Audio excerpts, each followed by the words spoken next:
Kanji Kidda, what's up people? Back with another video, and today we're previewing Brentford versus Ipswich Town.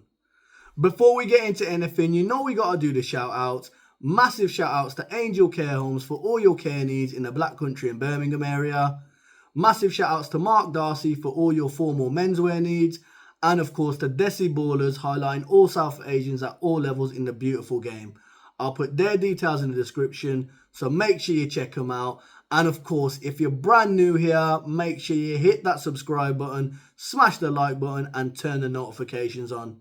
Even if you ain't brand new and you're not subscribed, why not? Hit that subscribe button, smash the like, and turn the notification on. And of course, if you want to support the channel, there's a Ko-Fi link in the description. Help us grow, help us get other kit and all the rest of it, and hopefully produce better quality content for you guys. But let's get to it then. Mike, thank you for joining me. Appreciate you for jumping on. Do you want to introduce yourself, your podcast, and obviously how long you've been following Brentford? Yeah. I run the Ealing Road Podcast. Been following Brentford all the way back since League Two days when I was about 10 years old. I've to be fair, I've only seen sort of upward trajectory. I think if you were to speaking to an older Brentford fan, they would tell you about the misery that it had been supporting Brentford up until we started to kind of climb up the leagues. But yeah, no, it's been fun. I think we're kind of, a lot of Brentford fans will resonate with the Ipswich story because it's quite similar, you know, teams who have not been in the Prem before like us, or like you guys who haven't been in the Prem for a while. It's always good to kind of see new teams coming up as opposed to your typical yo-yo clubs. But yeah, it's been fun. So you're probably a bit of a lucky omen for Brentford, it's fair to say. So in terms of Brentford, and obviously, you know, like you said, you guys have been in the Prem now for it's the fourth season.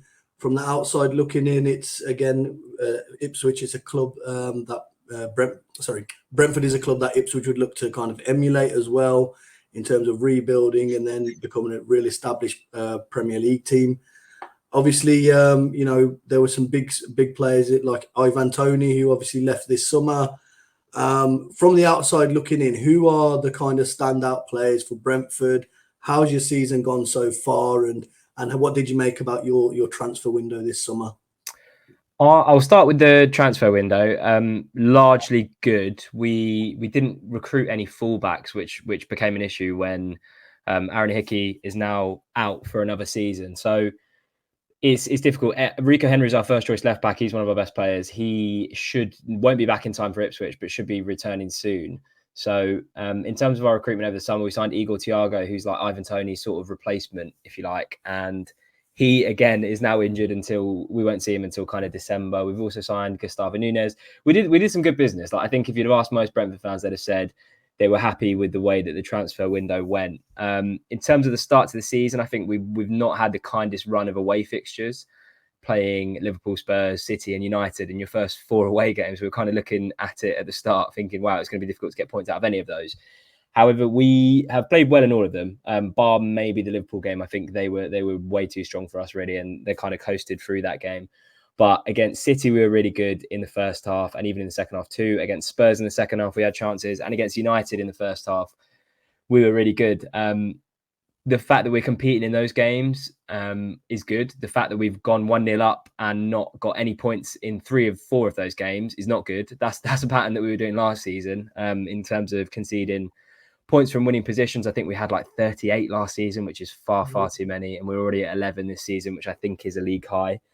So from that perspective, it's not been great away from home. But I think if you'd have said to Brentford fans at the start of the season, you're going to take 10 from a possible 12 at home and you're going to take 0 away, I don't think too many people would have been surprised. So it's kind of a bonus that we played well in those games. In terms of at home, we've been good. We've been really good. The only game that we weren't at our levels was a 1-1 draw with West Ham.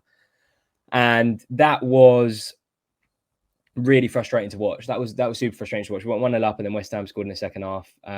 But we didn't just quite get going. But in terms of the games against Palace, Southampton, and the most recent game against Wolves, the 5-3 win, that was never a 5-3 game. We could have had 8 that day.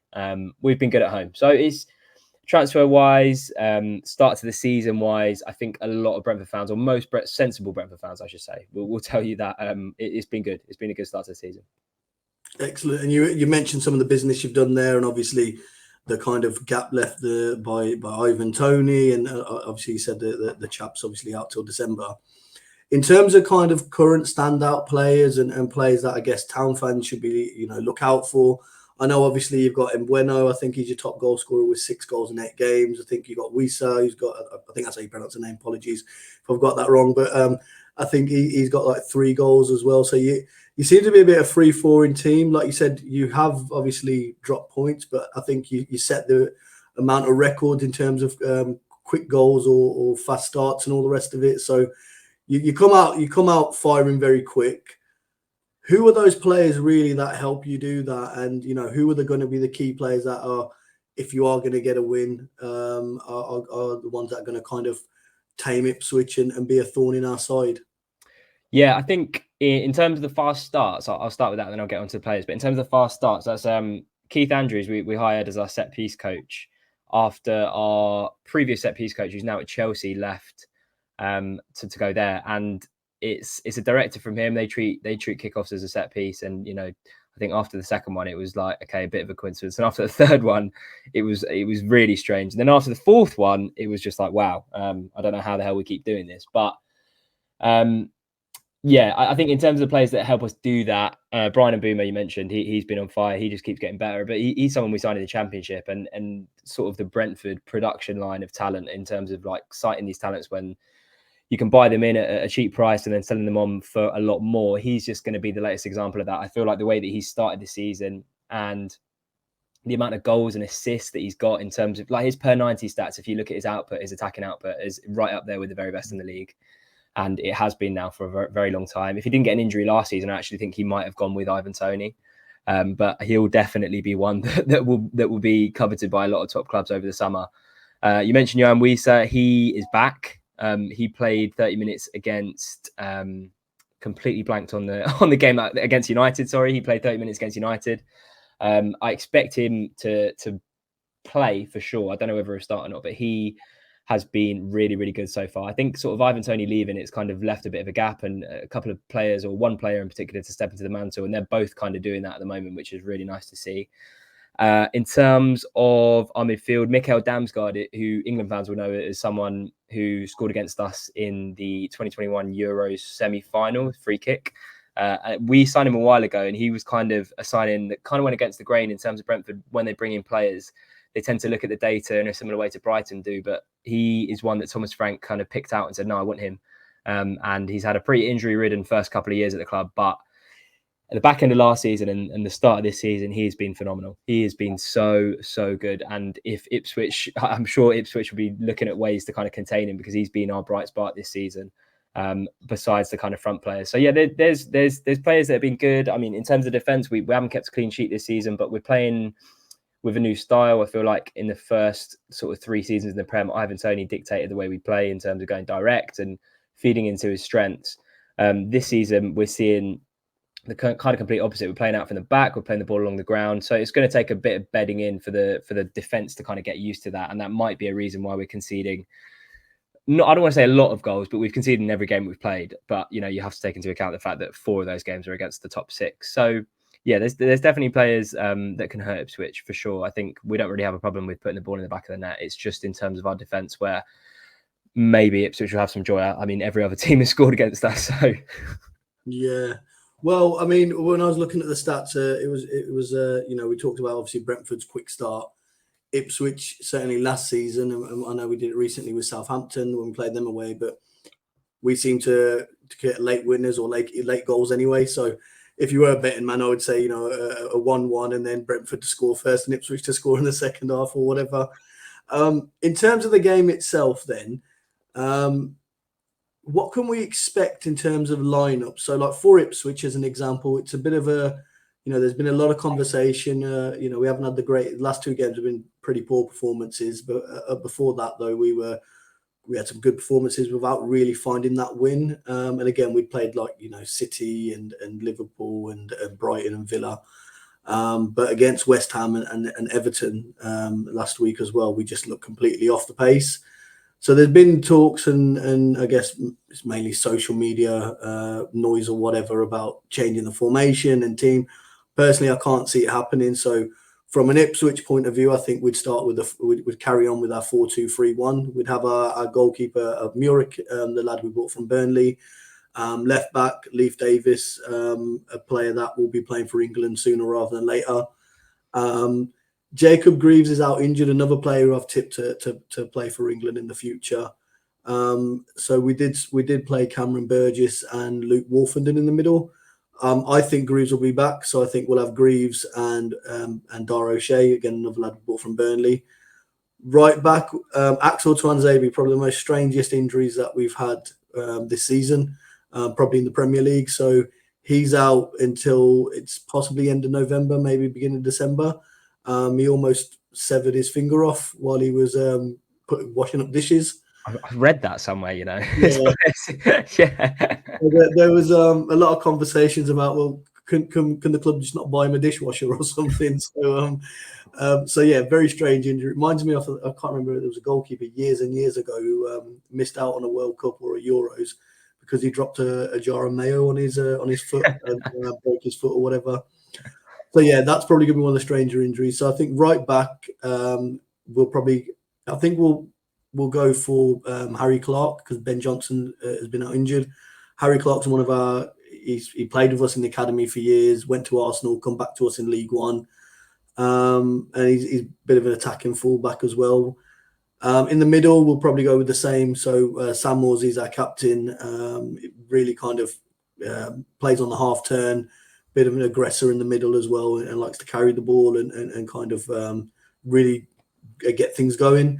And then Calvin Phillips in the middle next to him, who's had a bit of a resurgence since he joined us as well. So he's looking not quite the level that he was at Leeds or whatever, but obviously he's a confidence player and his confidence seems to be going up.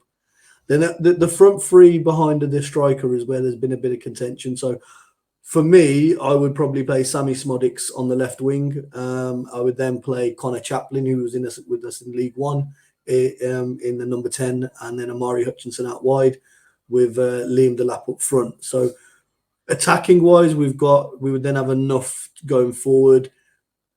Probably not in terms of defensively, you know, if I'm looking at the way Brentford attack and so quick, I imagine there's going to be a lot of space behind.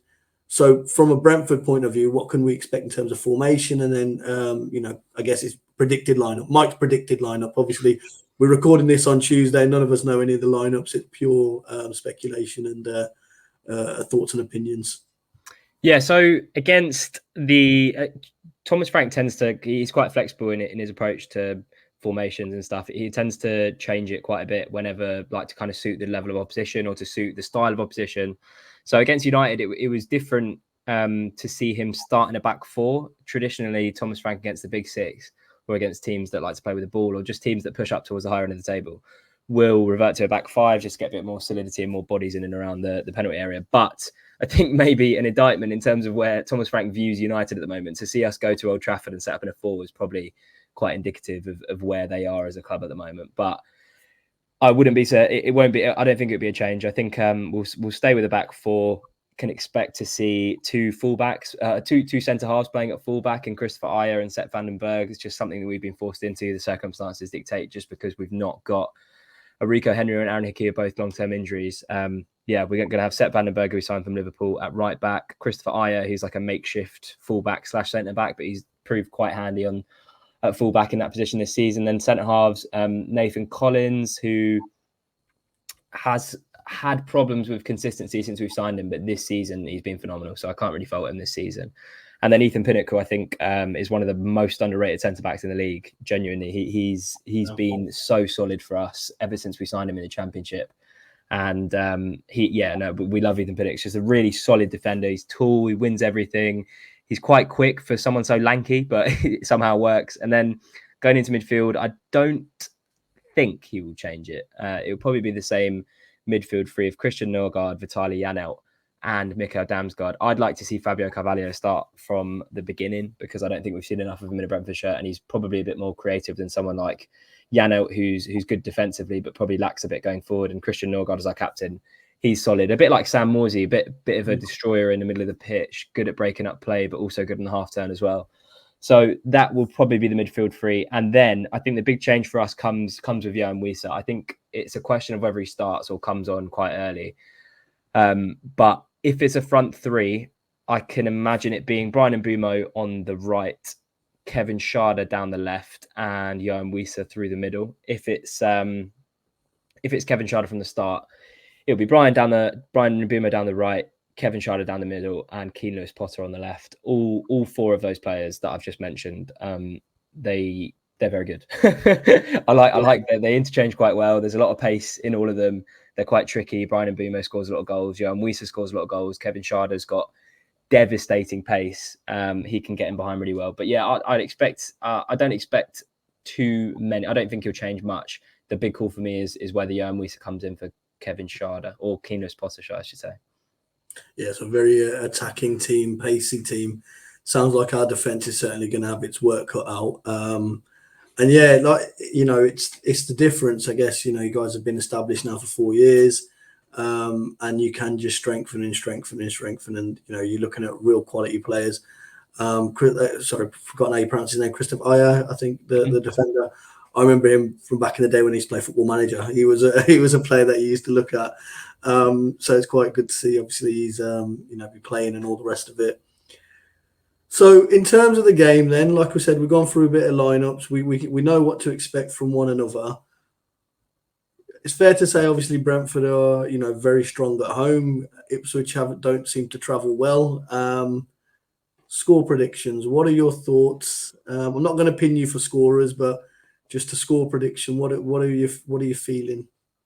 Yeah, I think, to be fair, like, going based off logic in terms of Ipswich not being great away from home and us being quite strong at home this season, I do feel quite confident for this one. I don't know if we'll keep a clean sheet. Our defence at the best of times does leak goals. We conceded 3 against Wolves somehow out of nothing. That wasn't a 5-3 game, but we did. So I think I think after the second half against Man United, I think Thomas Frank was a bit annoyed with the way that we played in that second half.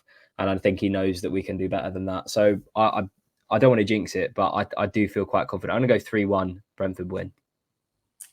Yeah, I could see you were going to go for a win anyway. I've still, I try not to have my blue tinted glasses on, but when it comes to score predictions, I can't seem to take them off. So I'm not that confident, but I'm going to back us for a draw. So I think I'm going to go for a score draw, 1-1. And I'll be happy with that anyway. It's another point, and against obviously a good informed Brentford team. So obviously, before we close and all the rest of it, Brentford, obviously, town fans, we remember Griffin Park. It's a new stadium now for us to visit. I don't know what are your kind of memories of Griffin Park, and is the new stadium, is it the Gtech Community Stadium? Is it?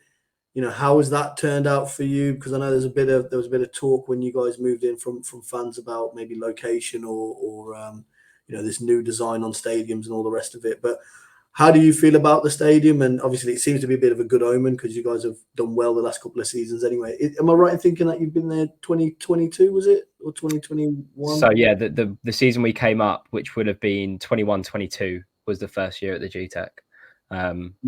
But yeah, no, it's I never had the pleasure of attending an away day at Griffin Park, but I had the pleasure of being there from League Two up until sort of whenever we decided to move. And it was just a fantastic place to watch football. I'm jealous of what Luton fans had because they got to have Kenilworth Road in the Premier League. And, the transition to the Gtech, it's been, there probably were a lot of cynics, people saying, how are we going to get the atmosphere that we used to get at Griffin Park? But the stadium designers have done a good job, especially against sort of teams, when we're playing against Man United or Liverpool or Chelsea. The atmosphere that we can get, especially from the West Stand, which is opposite to where the away fans are, unfortunately, it can get really loud in there. And Griffin Park, it will always hold a really special place in my heart because the culture, the heritage, pub on each corner. I can imagine that. I've been told before that it was a great away day to go to whenever I've got mates that support teams that would have traveled to Griffin Park. So I do miss it a lot. I really do. But in terms of the location, it's not too far away from where Griffin Park was, about a 20-minute walk. So we still drink at the same places we used to drink when we went to the football, and we just walked down. So it's not too bad. But in terms of like, if Ipswich fans are looking for places to go, there's a great pub around the corner from the ground called 1/8, right under Kew Bridge, and it's a nice part of London. Like, it's a bit further away from actual Brentford, but in terms of if you go over the bridge, your listeners will know what I mean. Right opposite the ground, there's a bridge that takes you over into Kew and into Richmond. It's a nice area. So, it's been a pretty seamless transition. But yeah, no, I think looking back, Griffin Park was just wow, home of football, mate. Absolutely loved it. Yeah, no, I think last time. Well, last time we beat you, I think the last couple of last 3 or 4 games you've beat us, or we've got a draw. Last time we beat you, I think, was 2017, and that was away at Griffin Park, and that was certainly memories that a few of us town fans have, and all the rest of it. And again, playing you guys in the Championship, seeing you guys rise up from League Two, League One, kind of changed the model on things with the kind of under 23s or the reserve team and stuff like that, and the academies, reinvested in the right area, which is I guess proven now. Is there any memories or any standout players that you have of Ipswich Town, Ipswich over the years, or the current squad? Yeah, so there was a game, and I was talking to a mate who's an Ipswich fan about this game a few weeks ago. I think it was a Boxing Day, right? And it was the first season that we come up from League One, and we actually went on a playoff run that year, and you guys were in the playoffs as well. And we were doing really well, and it was a Boxing Day game, and you had J-Tab and Daryl Murphy. And I remember Daryl Murphy was just on fire that season. I think he scored 2 against us, but I think we were like 3-0 down in the first like 20 minutes or something like that. I can't remember exactly. But I do remember J-Tab because he used to play for Brentford. And the older Brentford fans were telling me he was an absolute baller. And then I saw it in the flesh. And then, yeah, Daryl Murphy bagged a couple as well. But I remember that being like, we were on a high because we'd just come up, and it looked like we were going to push for a playoff run. And then Ipswich came to town and kind of just completely spoiled the party. But we ended up going into the playoffs that year anyway. But we all know what happened and who went up. So the less we say about that, the better. Exactly. Better than that. Yeah, no, J-Tab be a bit of a cult hero for town fans. Obviously, another player that we took that never really got going. Obviously, I think his injury actually happened from Ipswich player was Alan Judge. So he was phenomenal, obviously, for Brentford. Really excited when he signed. Obviously, later on in his career and all the rest of it, had some moments of magics. But I think the team that we had then and all the rest of it was, not a lot of talent or kind of desire or anything like that. So it was a bit of a bad place. We're in a better place now as a club. So we're excited. Obviously, we're here playing in the Premier League. Going to these new stadiums and the Gtech stadium and seeing all these things, and a bit of rivalry renewed as well with Brentford there. So looking forward to that. Before we close, very quickly, do you want to let the people know where they can get you? Your socials, the podcast as well. I was listening to one of the episodes, the Man United one. I think it was very detailed analysis. Certainly one of the better, not just Brentford podcasts, but one of the better Premier League podcasts I heard as well. So do you want to give it a quick plug? Yeah, thank you. First of all, at the Ealing Road on Twitter, at Ealing Road Pod on Instagram. Just search the Ealing Road Podcast on YouTube, Spotify, wherever you get your pods. Yeah, and I'll put the link in the description. Thank you for joining us. And yeah, good luck for the rest of the season after 5 o'clock on Saturday. So there we go. Some great thoughts and analysis on Brentford FC from Mike at the Ealing Road Podcast. And a nice little memory there of Ipswich Town, because as Town fans, we all remember that 4-2 Boxing Day win. Daryl Murphy and, of course, the legend that is J-Tab. But like I said, I'm feeling confident. I think it's going to be a score draw, but let's see what Saturday brings. And remember, if you haven't already, smash the like button, hit the subscribe button, turn those notifications on, and tell all your friends. We want to hit 5K by the end of the season. And of course, if you want to support the channel, you can by using the Ko-Fi link in the description. Help us grow. As I said, we want to grow this channel, improve the quality, and we hit 1,000 subscribers, and I'm bringing you some great guests like Mike at the Ealing Road Podcast, Steve the Madman for the West Ham preview, and we got a few more things cooking over the season. But yeah, man, I'll catch you all on Saturday.